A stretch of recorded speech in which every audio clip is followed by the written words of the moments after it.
اپنی اولاد کو قرآن پڑھانا سکھاؤ، اپنا ذہین ترین بچہ راہ خدا میں ڈالیں، اس کی تربیت کریں، اس کو کہیں بیٹا میں تمہیں روزی روٹی کے لیے نہیں پڑھا رہا، تمہیں اللہ کے دین کے لیے پڑھا رہا۔ امام شافعی کی ماں نے جب امام شافعی کو روانہ کیا نا تو وہ گئے جا کے امام مالک کے پاس پڑھتے رہے۔ جس دن امام شافعی فارغ ہوئے لوگوں نے امام شافعی کو اتنے انعام دیے، کئی اونٹ انعامات سے بھر گئے۔ امام شافعی کی والدہ بیوہ تھی اور ایک ہی بیٹا تھا جو کمائی تھی راہ دین میں ڈال دی۔ تو جس دن امام شافعی کئی سالوں کے بعد واپس آئے تو آپ کی خالہ اور آپ کی ماں امام شافعی کو لینے کے لیے مکہ سے باہر، شہر سے باہر آئیں تو ایک قطار اونٹوں کی نظر آئی۔ تو امام شافعی کی ماں نے دیکھا کہ یہ اونٹوں کی قطار کیسی ہے، تو کسی نے کہا کہ تیرا بیٹا آ رہا ہے اور اس کو اتنا مال و انعام دیا گیا ہے کہ وہ مالا مال ہو گیا ہے۔ امام شافعی کہتے ہیں جب میں آیا تو میری ماں ایک ریت کے ٹیلے پہ بیٹھی تھی، میں نے چھلانگ لگائی،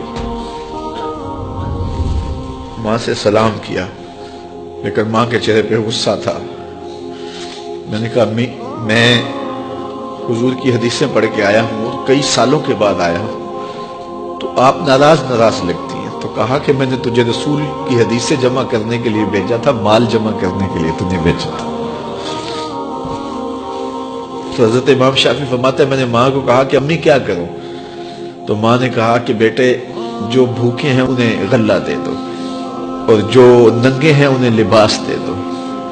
تو امام شافعی نے صرف چند درہم جیب میں رکھے، باقی وہاں کھڑے کھڑے سب راہ خدا میں خیرات کر دیا۔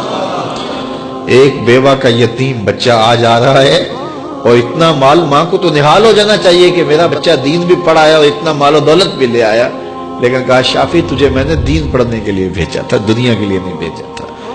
تو جب مائیں ایسی ہوں تو پھر بیٹے امام شافعی ہی بنتے ہیں۔ تو اپنی اولاد کے سینے کے اندر دنیا کی جو رغبت پیدا ہو جاتی ہے اس کو نکالنے کی کوشش کریں۔ یہ دائیں بائیں پھیلے ہوئے محل، کوٹھیاں، دنیا داریاں، یہ چمک دمک دیکھتی ہے نا اولادیں۔ تو میں نے دیکھا مدارس دینیہ میں پڑھنے والے علماء کے بیٹے، پیران عظام کے بیٹے، وہ بھی دنیا کی چمک کے پیچھے دوڑتے ہیں۔ اور میاں تم کیوں دوڑتے ہو؟ تمہارا سب سے بڑا سرمایہ محمد عربی کا دین ہے۔ یہ کیوں دیکھیں دنیا کو؟ کیا ہوتی ہے دنیا کی چمک؟ ہماری تو ساری عزت حضور ہے۔